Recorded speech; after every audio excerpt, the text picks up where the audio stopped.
சமுதாய வானொலி 90.8 காரைக்குடியின் முதல் வானொலி நம் அழகப்ப பல்கலை சமுதாய வானொலி. நான் உங்கள் ஆர்ஜே காரை காமாட்சி மற்றும் நான் உங்க ஆர்ஜே கோமகள். நம்ம சமுதாய மக்கள் அனைவருக்கும் எங்களோட அன்பு கலந்த வணக்கங்கள். இன்னைக்கு என்ன சிறப்பு நிகழ்ச்சியா பண்ண போறோம் காமாட்சி? இன்றைய சிறப்பு நிகழ்ச்சியா கோமகள் கொரோனா பற்றிய விழிப்புணர்வை நம்ம சமுதாய மக்களுக்கு கொடுக்க போறோம். இப்போ நம்ம இருக்கிற சூழ்நிலைக்கு இது ரொம்ப முக்கியமான நிகழ்ச்சி தான். நம்ம ஏன் எப்பயும் போல ஒரு குட்டி வானொலி நாடகம் மூலியமா மக்களுக்கு விழிப்புணர்வு தரக்கூடாது? ரொம்பவே சரியா சொன்னீங்க கோமகள். வாங்க தாமதிக்காம நம்ம நாடகத்தை தொடங்கலாம்.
இதனால் ஊர் மக்களுக்கு நம்ம அறிவிச்சுக்கிறது என்னன்னா, 18 வயசுக்கு மேலே உள்ள எல்லாருக்குமே அரசாங்கம் கொரோனா தடுப்பூசி போட போகிறதா சொல்லியிருக்கிறாங்க.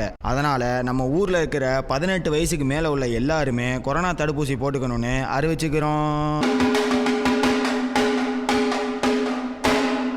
அடியே மலரு, எங்க அத்தா இருக்க? இங்க வா. இந்த தண்டோரை அடிச்சுட்டு போறவன் என்னமோ ஊசி போடணும்னு சொல்லிட்டு போறானே, அவன் என்னத்தை தான் சொல்றான்னு கொஞ்சம் கேட்டு தெளிவா சொல்லுத்தான் எனக்கு.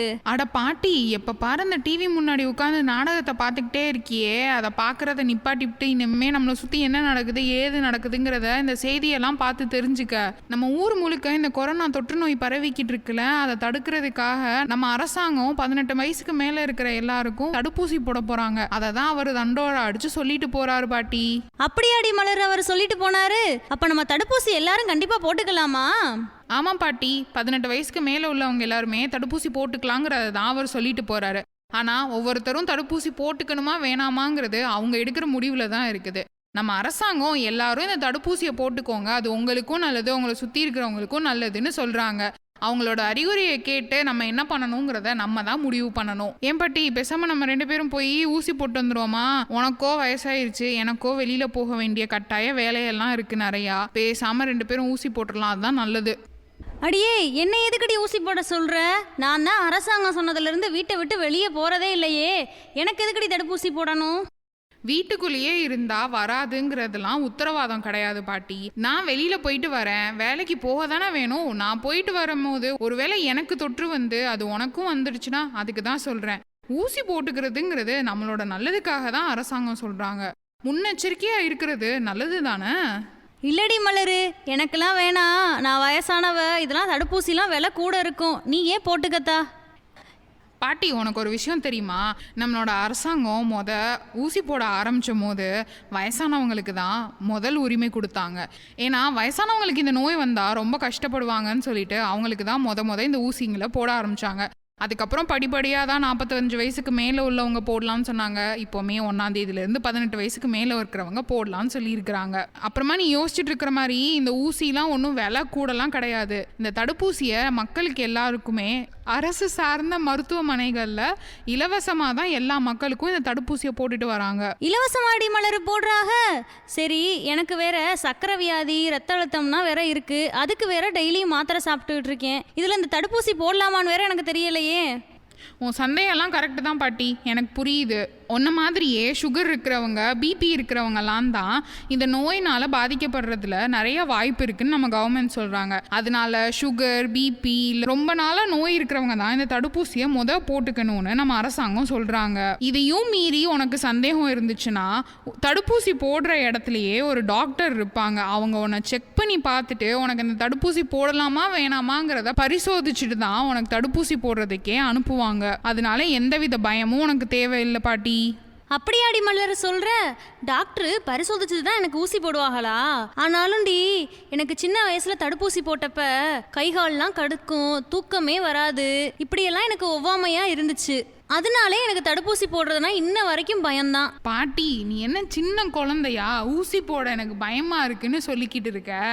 இந்த தடுப்பூசி போடுறதுனால எந்த விதமான பிரச்சனையும் உனக்கு வரப்போறது இல்லை. நீ பயப்படாம வந்து ஊசி போடலாம். குழந்தை மாதிரி பண்ணாத பாட்டி. சாதாரண ஊசி தான் இதுவும், சரியா?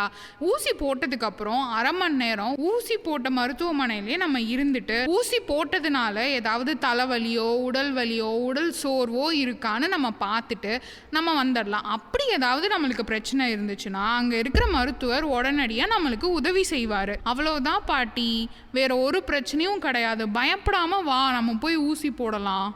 சரிடி மலரு, நீயும் இவ்வளோ தூரம் சொல்லிட்ட. அரசாங்கமும் நமக்காக எவ்வளவோ முயற்சியும் எடுத்துகிட்டு வருது. ஒரே ஒரு தடுப்பூசி தானே, வா நாளைக்கு போய் அரசாங்க மருத்துவமனையில் போட்டு வந்துடுவோம். ஐயோ பாட்டி, நான் சொல்ல மறந்தே போயிட்டேன். தடுப்பூசி 2 தவணையாக போடணும். தவணையை இப்போ நாளைக்கு போய் போட்டோன்னா அடுத்த தவணை எப்போங்கிறத குறித்து கொடுப்பாங்க. அன்னைக்கு போய் நம்ம திருப்பி போட்டுட்டு வரணும். சரிடி மலரு, நீ சொன்ன மாதிரி இந்த 2 ஊசியை கூட நான் போட்டுக்கிறேன். இந்த ஊசியை போட்ட பின்னாடி என்னை முன்னாடி மாதிரி வெளியில் விடுவீங்களா? அப்படியே வெளியில் போனாலும் இந்த மாதிரி இந்த மாஸ்கோ இல்லை கையில் வந்துட்டு இந்த கையுறையோ தான் போட்டு போகணுமா? இல்லை நான் வாட்டுக்கு சுதந்திரமாக போகலாமா? அப்படியெல்லாம் கிடையாது பாட்டி. நம்ம இந்த 2 தவணை ஊசி போட்டு முடிச்சதுக்கு அப்புறம் 2-3 வாரத்துக்கு அப்புறம் தான் நம்ம உடம்புல நோய் எதிர்ப்பு சக்தியே கூடும்னு சொல்றாங்க. அது மட்டும் இல்லாம என்னதான் நம்ம தடுப்பூசி போட்டுக்கிட்டாலும் நம்ம பழைய வாழ்க்கை முறைக்கு போறதுக்கு இன்னும் கொஞ்சம் காலம் ஆகும் பாட்டி. அது வரைக்கும் இந்த புதிய இயல்பு தான் நம்ம பின்பற்றணும். வேற வழியே கிடையாது. அதுதான் நம்மளுக்கும் நல்லது, நம்ம வீட்டில் இருக்கிறவங்களுக்கும் நல்லது, நம்ம சமுதாயத்துக்கும் நல்லது.